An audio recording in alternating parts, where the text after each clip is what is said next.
noite, meus irmãos, meus amigos, todos que estão aqui presentes. Sejam muito bem-vindos. Estamos felizes com a presença de todos, embora o tempo ainda tão ruim, com a torcida zia ali. A torcida zia forte. Recebendo hoje a nossa companheira Beth Zia, que é do Centro Espírita CE, né? Amiga de muitos anos. De vez em quando ela dá uma passadinha aqui, né, Beth? Seja muito bem-vinda, Beth. Que Deus possa te ajudar a te inspirar tudo aquilo que você já preparou.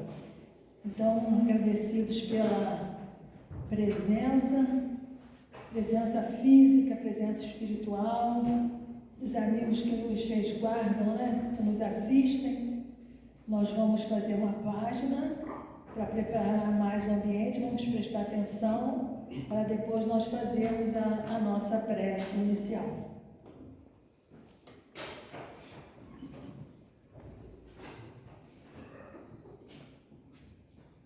A página está lembrando a gente que é a necessidade de estar em pensamento constante com o bem, né? Pensando no bem, falando sobre o bem e fazendo o bem, para a gente enfrentar as dificuldades do nosso dia a dia nesse mundo de provas e expiações. Diz assim a página: quando o sofrimento não transfigura as próprias feições, quando as pessoas se afastam de nós, com receio de que venhamos a lhes pedir algo em nosso socorro, quando a doença grave nos isola no quarto sem recurso, e quando a miséria nos torna pessoas sem valor para o mundo, o amigo Jesus surge e posta-se ao nosso lado, enxugando o nosso pranto, segurando firme a nossa mão, enchendo o nosso coração de esperança, ensinando que a dor, quando suportada com paciência e dinamismo, encerra em si mesmo a oportunidade de libertação das nossas macelas espirituais para a glória dos dias venturosos.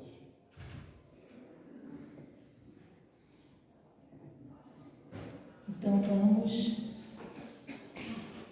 elevar os nossos pensamentos a Deus, o nosso Pai, a Jesus, o nosso Mestre, rogando as bênçãos do alto sobre todos nós aqui presentes, encarnados e desencarnados, que possamos usufruir desta vibração de amor que reina nesta casa, num dia de evangelização infantil, que energia tão saudável, que possamos aproveitar esses momentos para reabastecer as nossas energias gastas no dia a dia, para aprendermos um pouco mais dos ensinamentos de Jesus, para a nossa reforma íntima, para que juntos também possamos produzir energias salutares que cheguem até os corações doentes,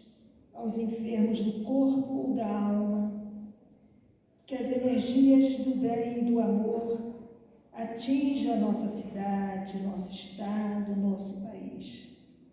Envolva-nos, Senhor, na sua misericórdia, no seu amor infinito.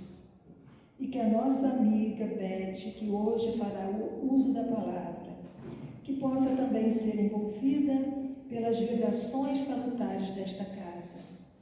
E assim ela possa transmitir os conhecimentos, os estudos que ela tem feito nessa trajetória de vida que ela tem aqui na Terra.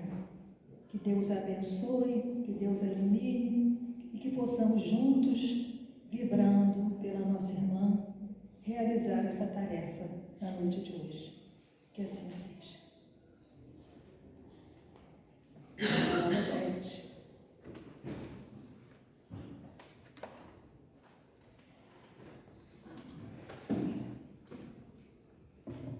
Gente, boa noite a todos. É uma alegria a gente estar aqui hoje. pedimos que, como fazemos todas as reuniões em nome de Jesus, que Ele possa ser sentido no coração de cada um de nós que aqui se encontra, dos dois planos da vida.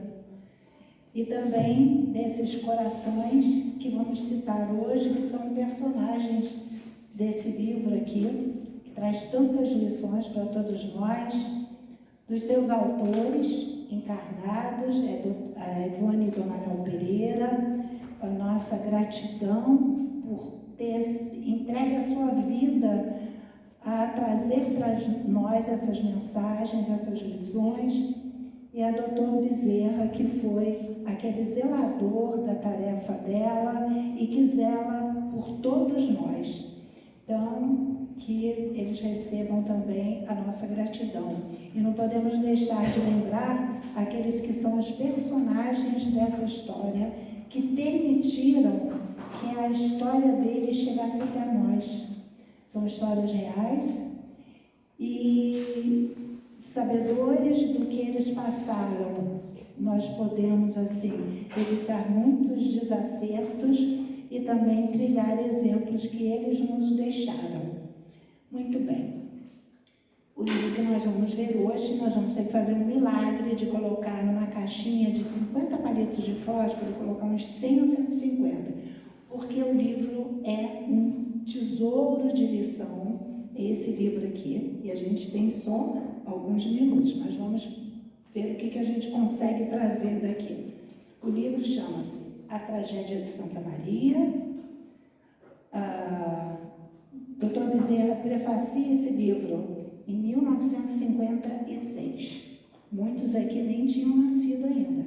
Eu só tinha 2 anos quando ele prefacia e traz essa história para a gente. Esse prefácio é um tesouro que deve ser lido, e a intenção, quando a gente apresenta um livro, é que aqueles que vão ouvir alguma coisa, né, vão ter uma pálida imagem do que se passa aqui, tenham a vontade de conhecer a história e de conhecer as lições de doutrina espírita e de evangelho que estão nesse conteúdo. Esse livro é dividido em 5 partes: Uma Jovem Espírita, Amor de Outra Vida, O Solar de Santa Maria, Max e Sombras do Ontem sobre o Hoje. A segunda parte vai tratar de Esmeralda de Barbedo, se passa no século XIX, a primeira parte se passa no século XX, a terceira parte, século XIX, a última parte tem um pouco no XIX e um pouco no XX. Lembrando que tudo aquilo que se passa no século XIX, a gente tem o Dr. Bezerra de Menezes como personagem da história. Ele é personagem vivo, encarnado, não? E o que se passa no século XX, ele desencarna em 1900, a partir de 1921, 1901 é século XX. O que se passa no século XX, a gente tem a atuação de Dr. Bezerra no mundo espiritual, mas sempre presente nessa história aqui que ele trouxe para a gente. A começar aqui pelo capítulo, né, o título ali, Hoje Rede Vivos, ele já começa trazendo para a gente a informação de que nós vamos encontrar personagens ali que estão reencarnadas. Estão reencarnadas no século XX, mas viveram no século XIX. O que o Dr. Bezerra nos fala sobre essa primeira personagem que nós vimos ali, uma jovem espírita? O nome dessa jovem espírita no século XX é Pamela. O que é que o Dr. Bezerra nos fala sobre essa Pamela? Observem bem. Meu espírito amava profundamente essa Pamela, a quem do mundo invisível eu vira nascer havia 20 anos. Isso aqui se passa, ele não dá precisão do ano para a gente não descobrir as personagens, né? É tudo mais ou menos estimado. Mas ela se passa mais ou menos quando Pamela está com 20 anos, 1940. Nos anos de 1940, Dr. Bezerra estava no mundo espiritual. eu vi-la nascer 20 anos antes. Ela tem aqui 20 anos. Ele viu o planejamento reencarnatório dela, acompanhou o nascimento dela. Cerca de 60 anos antes, achando-me ainda encarnado e residindo nesse mesmo amável torrão carioca, eu conhecera Pamela sob outra indumentária física, em diferente condição social. Eu e seu pai, de então, fôramos amigos íntimos, vizinhos de residência em São Cristóvão. Foi lá que o Dr. Bezerra viveu muitos anos da sua vida no Rio de Janeiro. Fora, portanto, seu padrinho de batismo, que o Dr. Bezerra tinha sido dela na outra encarnação, antes que ela existisse sob o prenome de Pamela. Já adiantando, o nome dela era Esmeralda, quando foi afilhada de Dr. Bezerra. Sabia agora, lealmente resolvida a exercer apostolado eficiente entre os deserdados da fortuna. Ela vinha com essa missão para o século XX. A sombra do Evangelho sobre as diretrizes da doutrina dos espíritos, porque Pamela conheceu a doutrina espírita novinha e tornou-se estudiosa dela e praticante da doutrina. Valorosa, olha as palavras do Dr. Bezerra para a afilhada, reencarnada. Valorosa, qual monumento de fé, preparando-se para futuros desempenhos em torno da beneficência. Então, Pamela tinha aqui 20 anos. Ela tinha uma grandiosa missão pela frente. Vamos passar para o outro. No século XX, nesse que ela tem 20 anos, ela é herdeira de um tio bisavô, mas ela só vai poder receber a herança, segundo o testamento, quando ela fizer 25 anos. E não é pouco, não. Ela vai receber uma fortuna, uma fazenda imensa. E ela própria, antes de reencarnar, pediu que essa herança só chegasse às suas mãos quando ela tivesse 25 anos. Por quê? Por que ela pede isso? Porque ela diz que vai aceitar renascer, receber essa herança, mas que a posse do dinheiro, desde os mais tenros anos, poderia enfraquecer o seu espírito, que vinha com uma missão grandiosa de benemerência social. As facilidades da vida poderiam distraí-la no percurso dessa existência. Então ela passa, ela é órfã, ela fica órfã cedo, ela vive na pobreza, com muita dificuldade, mas constava também no testamento que ela poderia ter direito à educação, ao estudo. E ela estuda no colégio de freiras, forma-se como professora, num bom colégio, forma-se com louvor, estuda música, toca piano, toca os clássicos no piano, e é uma pessoa de extrema delicadeza. Mas estava difícil para conseguir emprego onde ela vivia, que é lá numa localidade que o Dr. Bezerra diz, onde fica essa fazenda. Ela não morava na fazenda.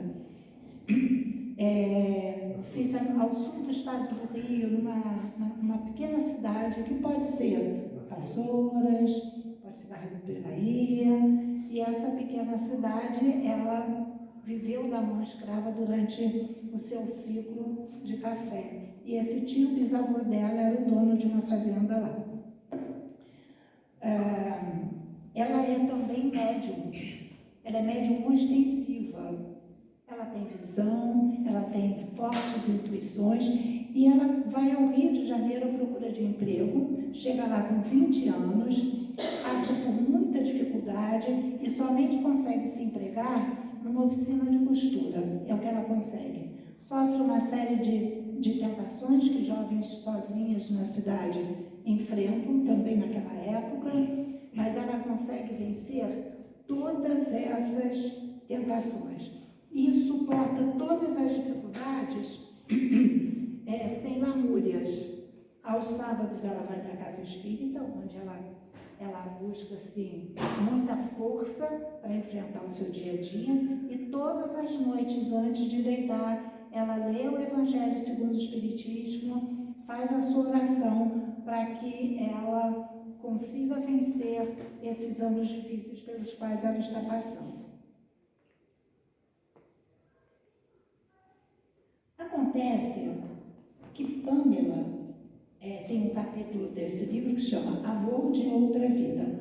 Pamela, na vida anterior, viveu e foi casada com uma pessoa que tem sido seu grande amor, reciprocamente, ele e ela, durante muitas vidas.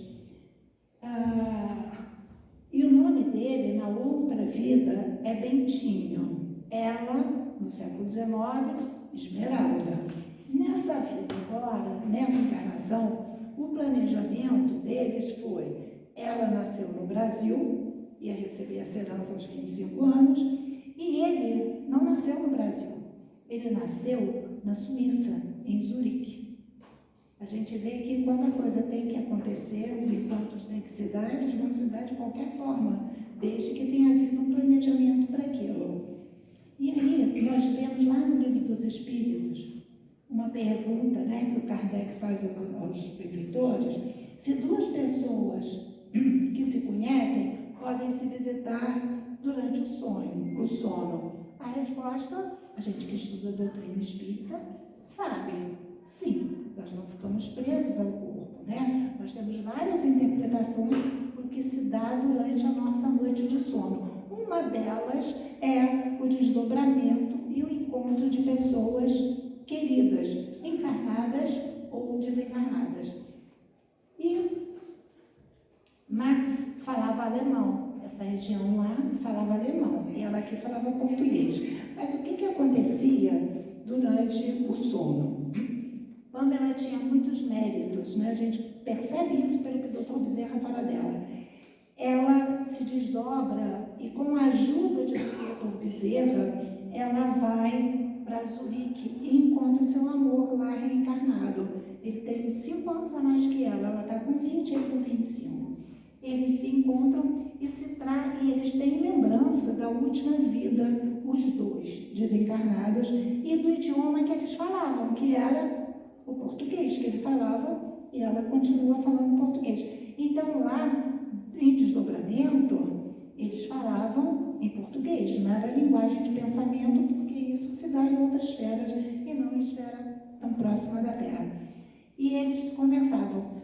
Ele, lá na Suíça, ele era agrônomo e vivia uma certa dificuldade financeira, morava num local muito simples, e ele se sente muito sozinho, desgarrado do grande amor de várias vidas, né? Então ele procura lá em Zurique um grupo que estude Esperanto, a língua que pode servir como segunda língua para todos os povos, a língua da fraternidade.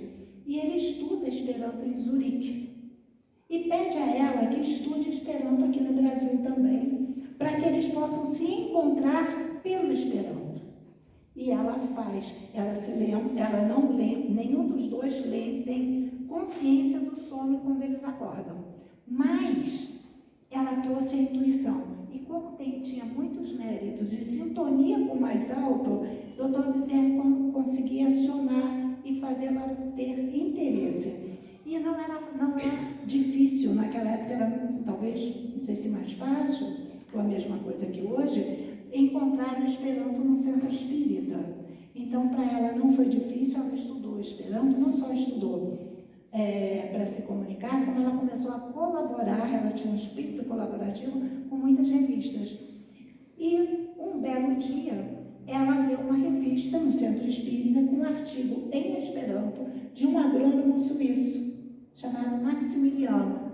Obviamente que ela se sentiu como atraída para se corresponder, porque é uma prática dos esperantistas a correspondência. Na época era por carta, hoje pode ser pelo WhatsApp, por e-mail, por outros meios. E aí eles começam a se corresponder. E um grande sentimento surge entre os dois, né? Sentimento de amorosidade entre os dois. E o que é que o Dr. Bezerra fala do Esperanto? Isso aí serve muito para a gente, né? Se ele fala isso lá na década de 50, quando escreveu o livro, isso continua tão válido quanto lá.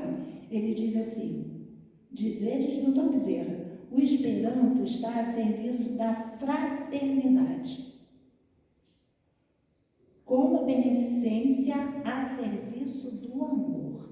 Fazer o bem está a serviço do amor e o Esperanto está a serviço da fraternidade. Somos todos irmãos, sem barreira, inclusive linguística, que nos separe. O espírita, que sabe melhor ainda, talvez melhor ainda que qualquer outro idealista, encontra no Esperanto afinidade e ensejos para o desdobramento dos dilatados sonhos de solidariedade humana que lhe transbordam do seio. Qual de nós não tem esse sonho de solidariedade humana? E uma informação que o Esperanto é a língua planejada mais falada no mundo, 120 países. E vamos prosseguir. Pamela, então, completa os 20, eles se correspondem, né? Aí ela completa 25 anos, um procurador lá da fazenda, que esse tio bisavô tinha deixado, vai procurá-la para que ela tome posse do que é seu, de direito. E ela vai lá para a fazenda Santa Maria, vai de trem na época. Ela chega lá, é recebida por um administrador que tem 70 anos, o nome dele é Antônio Miguel. Gente, isso tudo é tão emocionante, olha, eu estou contando poucos detalhes, mas que vocês possam ler esse livro para se emocionarem com essa história, com essas personagens, porque a gente acaba se envolvendo. Eu estou estudando esse livro há alguns meses, que a gente vai fazer um seminário lá no centro, a gente acaba se envolvendo e essas pessoas, elas parecem que estão próximas de nós. E tamanho carinho que a gente sente por eles, né? E esse Antônio Miguel ele foi escravo do tio-avô e foi alforriado pela Esmeralda, que tinha um coração de ouro. Por ela alforriaria todos os escravos da fazenda, mas ela conseguiu alforriar alguns. E ela foi madrinha desse menino e fez que o pai dela fosse padrinho, né? E o dono da fazenda, esse tio bisavô, era o pai dela na outra vida, né? Então, quando o Antônio Miguel vê que ela está chegando, ele fica muito emocionado, porque Antônio Miguel, ele tinha mediunidade de vidência, e quando essa madrinha dele morreu com 20 e pouquinhos anos, ele a via e ele conversava com ela, e ele ficou sabendo também que ela reencarnaria e voltaria para a fazenda que de direito seria sua, se ela não tivesse sido assassinada. E ele fica muito emocionado, e ela traz inclusive uma marca no rosto, que era para ser identificada, né? Que era a mesma marca da Esmeralda. Então ele fica muito emocionado. Mas ela chega lá e não sabe de nada disso que eu estou contando para vocês. Ela não sabe disso. E ela olha para aquela fazenda, ela acha que tudo é familiar, e ela lembra de quem? Lá do Max, que ela não sabe que é amor de outras vidas. E ela pensa em trazê-lo para trabalhar lá na fazenda, para administrar essa fazenda, as terras. Não era uma fazenda qualquer, talvez a maior fazenda daquela região. E assim eles iriam exercer esse apostolado eficiente entre os deserdados da fortuna. Essa era a tarefa dela e do Max, que estava lá na Suíça. E ela convida, se correspondem esperando, ela convida o Max para que venha para o Brasil para trabalhar naquela terra. E ele vem. se comunicam em Esperanto, mas ele tem que aprender o português para conversar com os outros funcionários. A libertação já havia sido assinada a Lei Áurea, eles tinham lá muitos trabalhadores. Na época da fazenda, eram 500 mãos de obra, 500 braços escravizados que ajudaram o pai Pedro a construir a sua fortuna. E agora eram todos, obviamente, assalariados. Gente, olha que coisa linda que é essa Pâmela. Vê se a gente não se encanta por ela. As primeiras atitudes de Pâmela, quando chega lá na fazenda, sabe com quantos anos? 25. Construir habitações novas, mais confortáveis e higiênicas para os colonos. Aplicação de leis humanitárias e protetoras aos seus trabalhadores. Amparo social às suas famílias. Educação conveniente a ele próprio e aos seus familiares. Eram ideias avançadas no plano social. Santa Maria já vinha prosperando e continuava prosperando a olhos vistos. Surgiram vilas residenciais para colonos e funcionários, a produção multiplicou-se, fartas colheitas, escolas foram levantadas e Pâmela, ela não tinha formação, né, professora? Pâmela alfabetizava e instruía adultos e crianças gratuitamente. Também ensinava música. Lembram que ela estudou música? Piano. Levava lições do Evangelho às almas simples que a rodeavam. Falava de Jesus. Falava do Evangelho para eles, reeducando-as moral e mentalmente. Max vem para o Brasil, começa a trabalhar, existe essa grande atração, esse grande amor que une essas almas, né? E eles noivam, e até ele, que nunca tinha ouvido falar de Deus, de Jesus, lá na Suíça, até ele passa a se interessar pelas dissertações que ela fazia periodicamente aos alunos.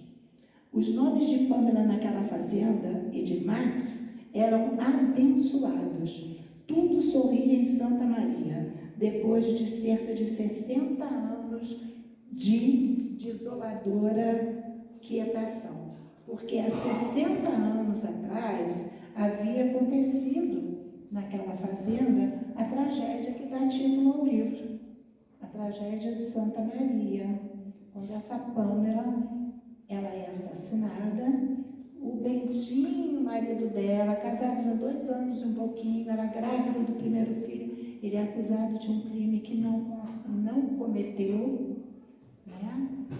E a fazenda se fecha numa tristeza, embora continue produzindo. Só para adiantar aqui, que eu não sei se vai dar tempo de mostrar todos os slides.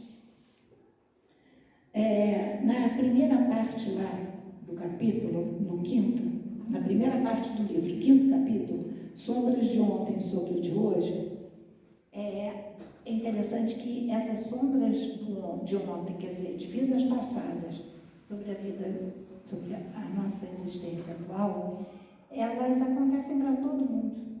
Não era só com o Bentinho, com ele foi mais forte. Nós trazemos essa lembrança do passado, não racionalmente, mas a gente traz na emoção, a gente traz no coração, a gente traz na atração por um trabalho, na atração por uma afinidade, na atração pelas pessoas e na repulsa que nós sentimos também. Isso, nós não somos uma folha em branco. Então, nada mais é do que uma sombra do ontem. Só que a de Bentinho era muito ostensiva, olha só. Bentinho, que agora é Max, tá? Max começa a ter recordações de intenso sofrimento, torturas morais e físicas desesperadoras, como se ele estivesse num calabouço. O Bentinho tinha sido um dos melhores advogados no Brasil, que correu várias cidades e estados defendendo os escravizados. Ele era um abolicionista de primeira hora, como o doutor Bezerra também era, e como a Esmeralda também era.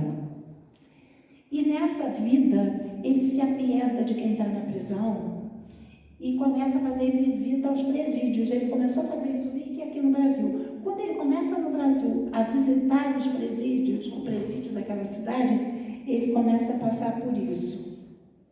Ele se sentia como se ele já tivesse passado por lá. Ele foi um emérito advogado, honorificado pela Universidade de Coimbra, passando ainda pela Sorbonne, século XIX. Viveu em Paris durante algum tempo e visitava a Suíça com frequência, país pelo qual nutria singular predileção. Por isso, quando ele desencarna, ele vai para um recanto espiritual na Suíça. É para lá que ele vai, para ter um refrigério das torturas e das dores que ele passou por 1 ano e 9 meses, até enlouquecer de tanta dor. Dizem que possuía, olha o coração dele, gente. Dizem que possuía coração amorável e compassivo e que, como advogado, abrigava grande compaixão pelos réus destituídos de recursos, aos quais oferecia gratuitamente os próprios serviços profissionais, pois que da advocacia fazia antes um sacerdócio que um meio de vida. E ele fala para Esmeralda dessa impressão que ele vem tendo. Esmeralda havia lido o diário que o tio-avô, que era pai dela de outra vida, nessa vida foi tio-avô, o pai dela deixou escrito no diário informações sobre a família, sobre a tragédia que tinha acontecido, para que ela conhecesse, né, e soubesse do porquê dela ter recebido essa herança e conhecesse mais sobre a situação da fazenda. Então ela identifica, quando o Bentinho fala isso, que ele era a reencarnação daquele amor, daquela vida dela que tinha passado por essa situação toda de tanta dor e tanto sofrimento. Só que ela vai mostrar a ele que ele poderia ser que ele fosse Bentinho, mas que se fosse para o bem dele confirmar isso, essa confirmação viria algum dia de alguma forma, mas que ele não se preocupasse muito com isso, que eles cuidassem do trabalho que eles tinham ali na fazenda com os deserdados da sorte, com aquela comunidade. Eles iam se casar, já estavam às vésperas do casamento, eles doaram um hospital para aquela cidade, um hospital que seria para todos os pobres e deserdados da sorte que precisavam de tratamento, e eles doaram isso. Ela falou, não nos preocupemos com essas impressões, né? Mas ela fica sabendo quem é ele e quem é ela. E é uma lição que a gente encontra entre as várias lições que o Dr. Bezerra, como narrador, nos traz, falando sobre o esquecimento do passado. A tragédia de Santa Maria, como o próprio nome diz, né, ela aconteceu nessa fazenda. Essa fazenda tinha um solar. O que é um solar? É um palacete. Era uma casa monstruosa, de dezenas de quartos, de cômodos. E o nome do dono da fazenda era Antônio José de Maria e Sequeira de Barbedo, que recebeu o título de comendador. Quando ele se casa, ele tem 23 anos, ele morava em Portugal e recebeu essa fazenda de herança do avô, que era um português que vivia aqui no Brasil, que comprou muitas terras. Então, ele herda do avô, só tinha ele de herdeiro. Ele vem para o Brasil com 23 anos, casado com Maria Susana, que era um anjo encarnado, lembra muito a mãe, né? A filha lembra muito a mãe, um anjo encarnado, e ela tinha apenas 19 anos, atravessam o oceano, já casados, e vem morar aqui no Brasil. Em vez de viver na fazenda, porque a Maria Susana tinha horror à escravidão, ela pedia, faça roupas novas, alimente melhor, não maltrate, não os faça sofrer. Então, para ele não ficar vendo o sofrimento dela, vendo o sofrimento dos escravos, o que ele faz? Eles vão morar numa vivenda lá em São Cristóvão. E só nos finais de ano, verão, época de festa, que eles iam para a fazenda e tinham administradores e capatazes trabalhando lá. No Natal de 1863, uns 2 anos depois, ela grávida, Maria Susana, vão para a fazenda, passaram o Natal, e nasce a filha deles, que é essa Esmeralda que vocês já estão conhecendo. Quem é Esmeralda? O que o doutor Bezerra coloca para a gente? Um espírito que ingressava em novas vestes carnais para o cumprimento de deveres e testemunhos inapeláveis. O que é uma coisa inapelável? Uma coisa que a gente pode mudar? Não tem como apelar. Vamos apelar para a misericórdia divina para ela mudar. Não, esse era o planejamento reencarnatório desse casal. Eles precisavam, eles pediram antes de renascer, eles combinaram passar pelo que passaram para se verem livres de uma culpa que eles traziam na consciência de um crime cometido certa vez por passional, um crime de paixão. Nada premeditado, de tanta maldade, de paixão. A mãe dela, já começando, acaba de nascer, 2 horas depois já tinha morrido. Então, nós temos aqui essas 3 personagens. Esse Barbedo, que é o fazendeiro, quando ele veio para o Brasil com 23 anos, ele já era médico formado. A Esmeralda, que é a filha dele, e vocês já ouviram falar aí do Bentinho, que é esse amor, né, de outras vidas e de uma futura vida também. Vamos falar um pouquinho do Bentinho. O Bentinho nasceu 5 anos antes da Esmeralda. E ele também trazia acertos dolorosos, não era só ela. Ele também trazia, os dele foram piores. Por causa da prática de abominável crime que ele cometeu. Olha só, gente, como que é a questão da justiça divina, que ninguém nos cobra, não existe um ser nos cobrando de fora, é a nossa consciência, é o divino que está em nós, que cobra os nossos desvios da lei. Jesus falou, né, o reino de Deus está dentro de vós. Onde que Deus reina dentro de nós. Então, o pedido é feito por nós. Por causa da prática de abominável crime que ele cometeu, levando ao cadafalso com uma denúncia inverídica, o esposo daquela por quem endoidecera de amor, que era uma aristocrata na época, ele era um estudante entusiasmado, sempre lutaram por causas sociais, mas se perderam por causa dessa paixão naquela vida que não era para ser concretizada. O esposo daquela por quem endoidecera de amor, Esmeralda, inspirado, porém, nos alvitres dela própria, ela teve responsabilidade. Quando é que aconteceu isso?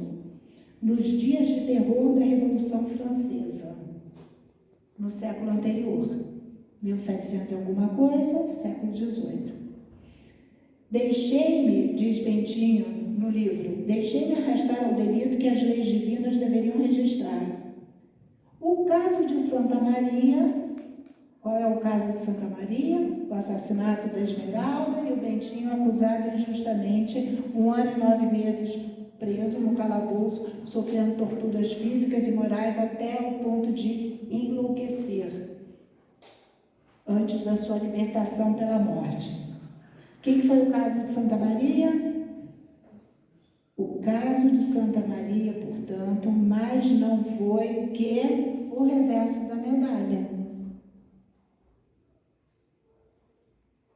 Tá claro até aqui, gente, para acompanhar? Porque é muito detalhe para quem está, né, ouvindo pela primeira vez. Eu esqueci até de perguntar, tem alguém aqui que já tinha lido esse livro, que já leu? Qualquer coisa, ó, sinaliza aí, que às vezes a memória falha aqui. Ó, a mamãe também, por influência aqui, esse livro é muito bom, esse livro é muito bom, e vou dar para ela lê, muito bom. Então, vamos lá, gente.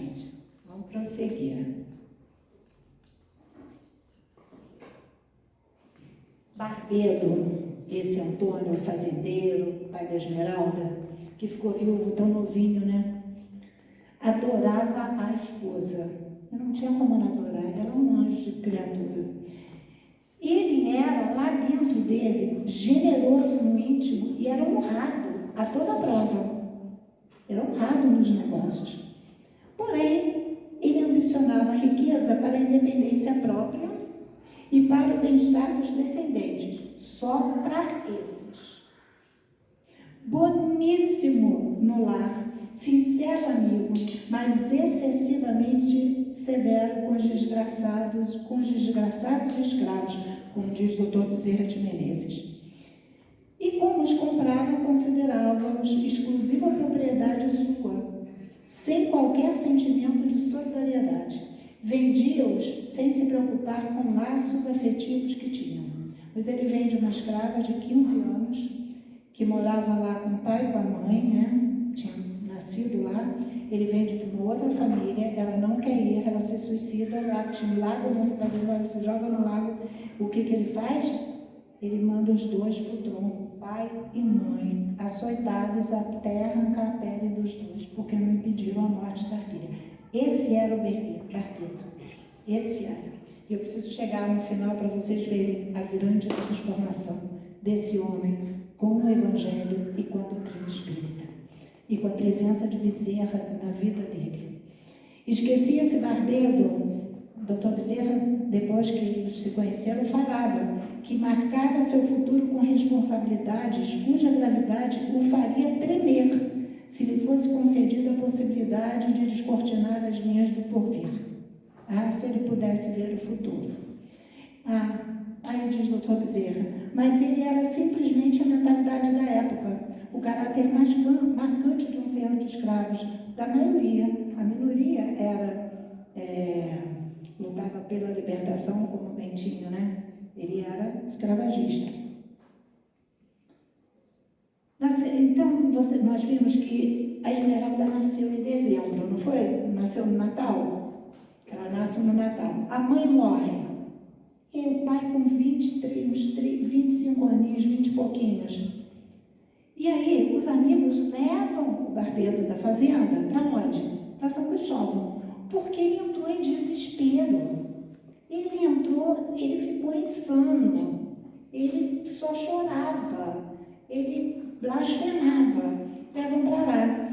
E aí, chegando lá em São Cristóvão, era dia 6 de janeiro, uma noite, chovia muito, batem à casa de Dr. Bezerra de Menezes, pedindo ajuda para um outro colega dele, médico, que estava mal. E Dr. Bezerra de Menezes vai para esse atendimento. Quando ele chega lá, o que ele encontra? Ele encontra um homem que havia tentado suicídio, tinha tomado veneno.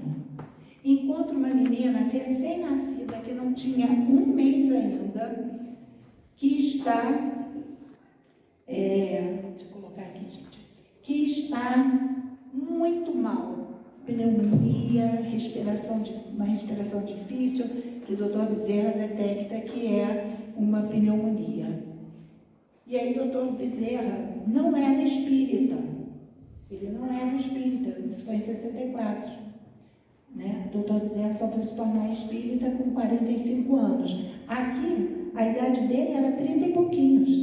O Dr. Bezerra tinha uns 33, 34, 35 anos. Estava ativa na política, já tinha ficado viúvo, casado de novo. Né? Ele teve uma vida assim, muito intensa. Vários filhos dele desencarnaram. E aqui ele estava, né, no início do segundo casamento. E ele vai para lá 11 horas da noite, numa caleça puxada pelo escravo lá do Antônio Barbedo. E nessa hora, sem ser espírita, ele não era espírita, mas ele tinha uma profunda fé em Deus. E interessante que ele entendia Deus bem como está na resposta do Livro dos Espíritos, a inteligência suprema. Dizia, existe uma inteligência suprema, superior, que é de amor e de bondade, que cuida de toda a humanidade. Ele aceitava a sobrevivência da alma. E nessa hora ele pensa, quem que eu vou socorrer, a menina ou o pai?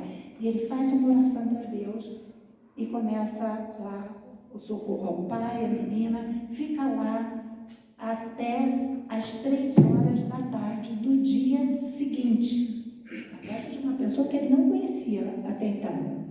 Ele cuida dos dois. Quando ele vê que eles estão melhores, ele vai para os seus afazeres. À noite ele volta e durante um mês ele visita todos os dias pai e filha.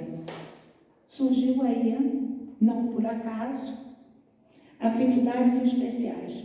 Barbedo afeiçoou-se de tal forma a mim, diz Dr. Bezerra, e a meus familiares, que dispensaram a assistência dos demais clínicos. Não tinha mais nenhum outro médico que cuidava dele, só a doutora Bezerra e da Esmeralda.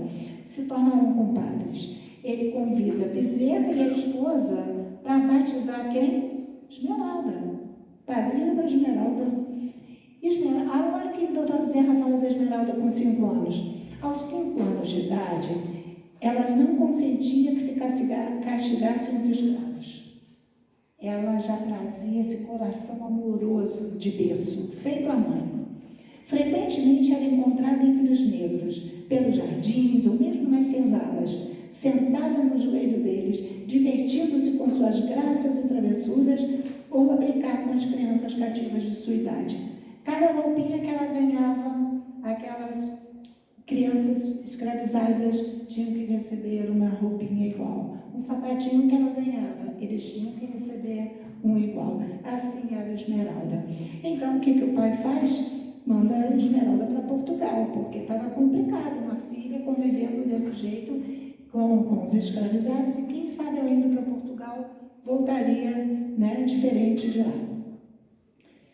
Mas ela volta de Portugal com 17 anos, ficou lá em Portugal, estudou na França, no Colégio Sion, com as freiras, e continuava com aquele coração grandioso. Lá ela conhece Bentinho, que fazia direito em Coimbra.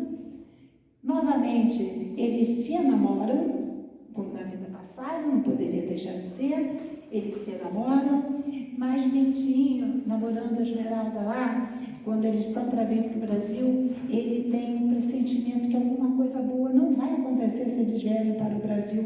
Será que eles não poderiam ficar lá? Mas não podia, porque ela tinha um pai aqui que a amava e ela tinha que voltar. E ele tinha que cuidar das terras do pai também, o pai morre e ele tem que vir para cá. Aí o que o doutor Bezerra fala da Esmeralda jovem? Eu admirava enternecido o caráter generoso da minha filhada, a qual frequentemente me visitava em nossa residência em São Cristóvão. Amável, ó, a Esmeralda. Lembra como a Pamela é? Olha como a Esmeralda é o mesmo espírito, né? Bondosa até a ternura e a dedicação. Ela era humilde, simples de coração e abolicionista ardorosa até os arcanos do coração. Bentinho também. Bentinho, quando vem para o Brasil, ele herda as terras do pai que tinha morrido, a irmã não queria cuidar disso, ele liberta todos os escravos, alforria todos e oferece trabalho assalariado. Passou muita dificuldade porque vários não continuaram com ele com trabalho assalariado. E ainda defendia alguns que tinham condição de defender. Então, Esmeralda volta à fazenda, né, 17 anos, traz novo aspecto renovador e humanitário, pondo em prática os projetos apresentados ao pai. Ela pede ao pai que alforrie, como o Bentinho fez, os seus escravizados. O pai diz que não será possível, que ele vai à falência se ele fizer isso. Mas ela proporciona uma mudança muito grande na vida daqueles que viviam lá. E diz o seguinte: entre mentes, a jovem herdeira puseram em prática os excelentes projetos expostos ao pai, e tudo em Santa Maria se revestira de novo aspecto, renovador e humanitário. Olha o que ela faz. Suplícios, castigos e até prisões para os escravos foram definitivamente suprimidos desde muito. Acabou isso, ela não permitiu mais. Os labores habilmente distribuídos sem motivos de exaustões para nenhum deles. Quer dizer, eles tinham que trabalhar até exaustão, uma quantidade de horas acabou com isso. A alimentação mais farta e bem cuidada. Assim, o vestuário dos negros sempre limpo e não mais gordo como era antigamente. Criaram uma escola na fazenda. Não parece que a outra, estão vendo o paralelo? Criaram uma escola na fazenda, qual ser angelical que a tudo provesse, beneficiando os deserdados do mundo, a fim de alfabetizar os filhos dos escravos. Quando ela volta como Pâmela, são colonos. Mas na vida anterior, ela fez tudo isso pelos escravizados. Dera melhores mestres aos músicos, assim abrilhantando suas mentes, que se inclinaram a mais altas aspirações artísticas. Então, essa foi a mudança que, quando ela voltou de Portugal, não adiantou nada o pai ter mandado para lá, porque ela voltou com aquele grande coração e voltou abolicionista. Ela e Bentinho se casam. Os avós dela vêm de Portugal, pedem autorização, diz que Bentinho é um ótimo rapaz. Gente, ele não era só um brilhante advogado formado em Coimbra, ele era poeta, ele era músico, ele era humano, humanitário. Dr. Bezerra participa do feliz dia do casamento da sua afilhada Esmeralda com Bentinho, mas ele fala dos pressentimentos que ele tinha. Olha o que ele diz do dia do casamento. Indefinível travo de angústia me resfriava o ser até os recôncavos da alma, alertadas que ficaram as minhas faculdades psíquicas por súbitos e insuportáveis pressentimentos. Lágrimas umedeceram minhas pálpebras. Um dia de festa de tanta alegria, Dr. Bezerra sente esse pressentimento.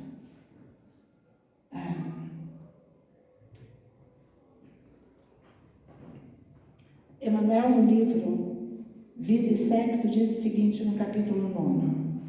Os princípios kármicos desenovelam-se com as horas.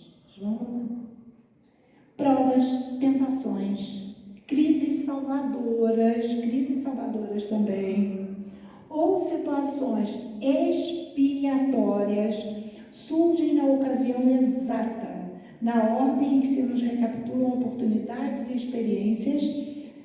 Qual ocorre a semente que, devidamente plantada, oferece o fruto em tempo certo. E estava chegando a hora da grande dor. A dor transformadora, a dor que cura o espírito. E acontece essa tragédia de Santa Maria em agosto de 1886. Não vamos falar dela, tem muitos detalhes aqui, como é que aconteceu, os pressentimentos não só de Dr. Bezerra, como de Bentinho, como o pai dela também tinha tido um sonho premonitório, mas não houve jeito. Obviamente que com a morte da filha, do jeito que foi, né, o pai entrou em desespero, enlouquecido lá naquele solar. Pedindo, ele acreditava que tinha sido o genro, porque todas as evidências levavam para culpabilizar o genro, e isso não foi por acaso. Isso foi premeditado, uma vingança que foi feita para ele, para que ele sofresse muito, e para ele sofrer muito tinha que eliminar a filha dele, o genro ser acusado. E aí, Dr. Bezerra já tinha alertado ele várias vezes durante a vida que ele deveria ter uma outra forma de tratar os escravizados, né? E ele dizia assim: eu os conto, doutor, eles são meus. E Dr. Bezerra já era espírita quando tem esses pressentimentos últimos, e ele consegue, depois de 5 anos, levar o Barbedo lá para São Cristóvão. E o hospeda, gente, por 1 ano na sua casa. Esse fazendeiro fica 1 ano morando na casa de Dr. Bezerra de Menezes. E Dr. Bezerra de Menezes mostra a ele que a filha dele, quando encarnada, tinha se tornado espírita lá em Portugal. Ela ganhou os livros de Kardec, da 2ª edição da codificação kardeciana. Ela leu tudo. Ele fala: homem, leia os livros que a sua filha leu. E ele lê e consegue levá-lo lá para São Cristóvão para ficar na casa dele. Tá? Dr. Bezerra, nessa época, era ativo trabalhador da Federação Espírita Brasileira. E ele diz o seguinte: por esse tempo, diz Dr. Bezerra, existia na capital do país um médium portador de peregrinas qualidades morais e vastos cabedais psíquicos. Chamava-se ele Frederico Pereira da Silva Júnior, que infelizmente quase que não é conhecido no meio espírita. Amplamente relacionado e mais conhecido com a singela abreviatura de Frederico Júnior. Foi por esse médium que Dr. Bezerra, no próprio dia de sua morte, se manifesta na Federação Espírita à noite. Pelo médium Frederico. Médium de peregrinas qualidades morais. Viveu pouco esse médium. Sofreu uma perseguição espiritual muito grande, mas foi um vencedor.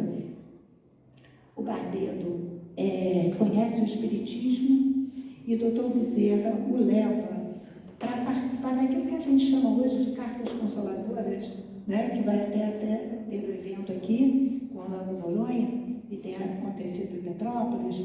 Chico fez muito isso, em reunião particular com o médium Frederico e o Barbedo, porque ele disse que nunca viu alguém sofrer tanto quanto aquele homem estava sofrendo.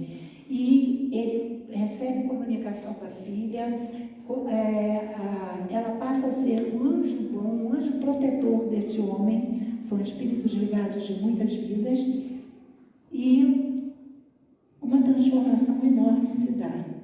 Dr. Bezerra diz o seguinte: gente, leiam um livro, porque tem muito mais coisa, dá até pena de pular tanta coisa, mas para não perder esses slides, vamos lá. Dr. Bezerra diz o seguinte: tive a grata satisfação de contemplar verdadeiro renascimento de valores morais e espirituais no ser do antigo escravocrata.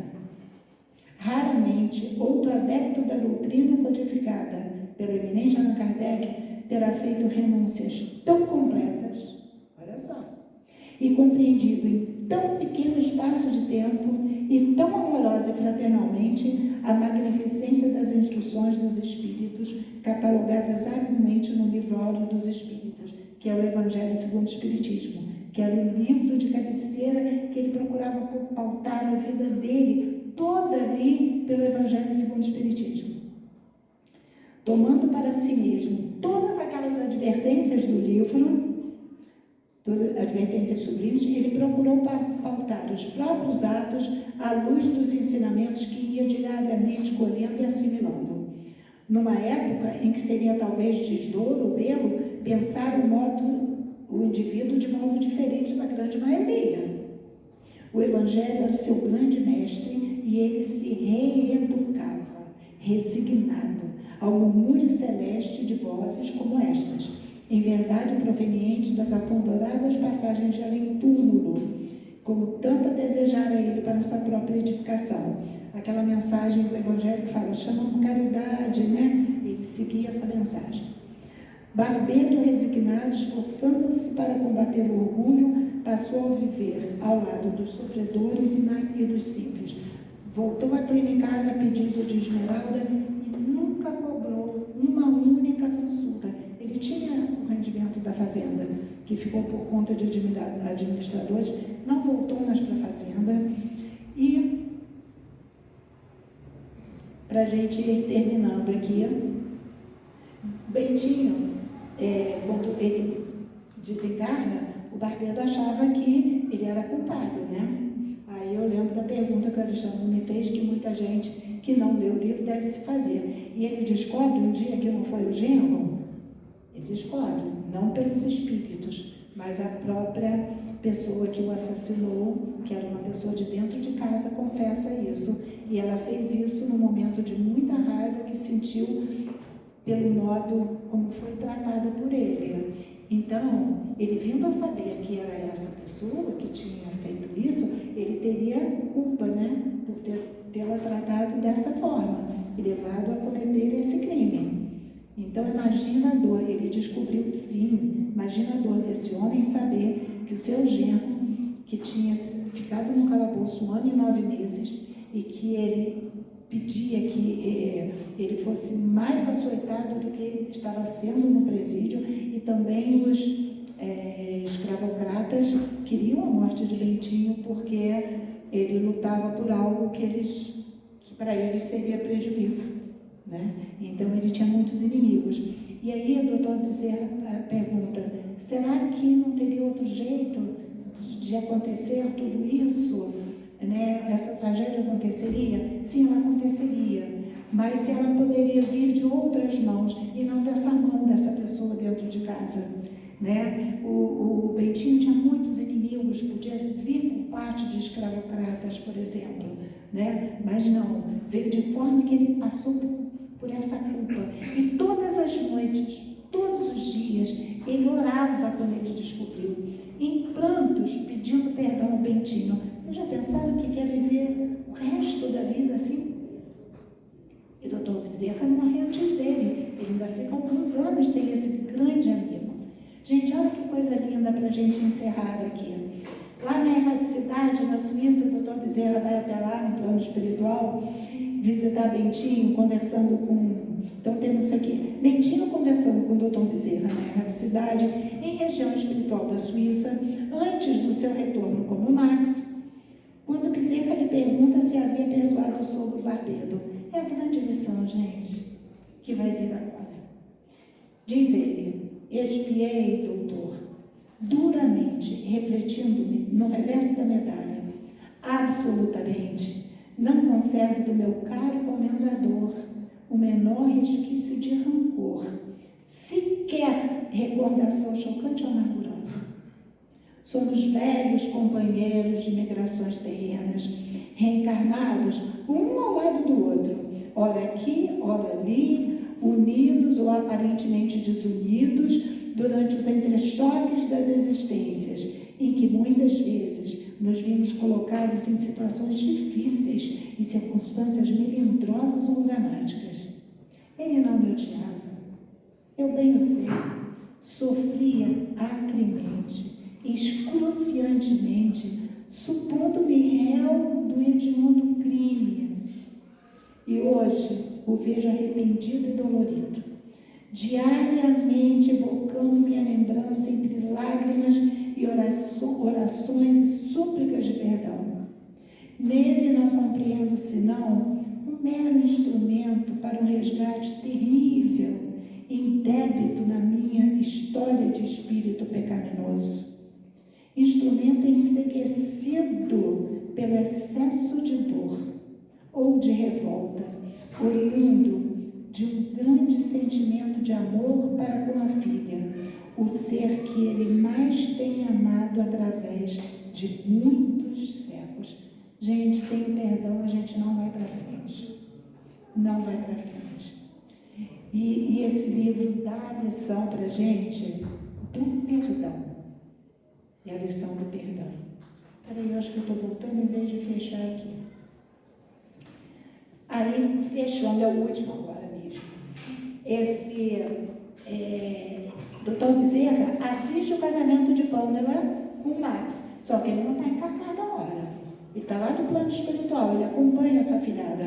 Olha o que ele diz. Quantos anos se passaram desde então, desde o outro casamento? Mas ainda assim, contemplando nos dias atuais, felizes e sorridentes, na fruição de uma existência nova, onde as provações expiatórias não intervêm. Essa vida eles não vieram para passar por provação expiatória. Porventura, ainda mais docemente aconchegados ao verdadeiro sentimento de amor que enlaça suas almas, ambos a se desdobrarem em lides abençoadas de quê? De trabalho útil e amor ao próximo nas eiras da terceira revelação. Não me posso inibir a lembrança da forte emoção que também experimentei naquela tarde festiva do dia 24 de junho de 1884. E Pamela, no finalzinho do livro, já casada com Max, lá no final da história, diz assim: Max, hosanas ao bom Deus, e glória no idioma da fraternidade ao Esperanto, sem o auxílio precioso do qual muito dificilmente nos teríamos compreendido para a concretização desse grandioso ideal de amor que desde os séculos passados arrebata a nossa alma. Então, muito obrigada por vocês terem me ouvido contar essa história que eu adoro, e gratidão a essas personagens todas, que eles possam receber não só de mim, mas de vocês, esse abraço muito carinhoso pelas lições que deixaram para nós. Que Deus os abençoe e a nós também. Obrigada, Beth. Deus continue abençoando a sua vida. Vamos então para a nossa prece de encerramento com o nosso irmão Márcio.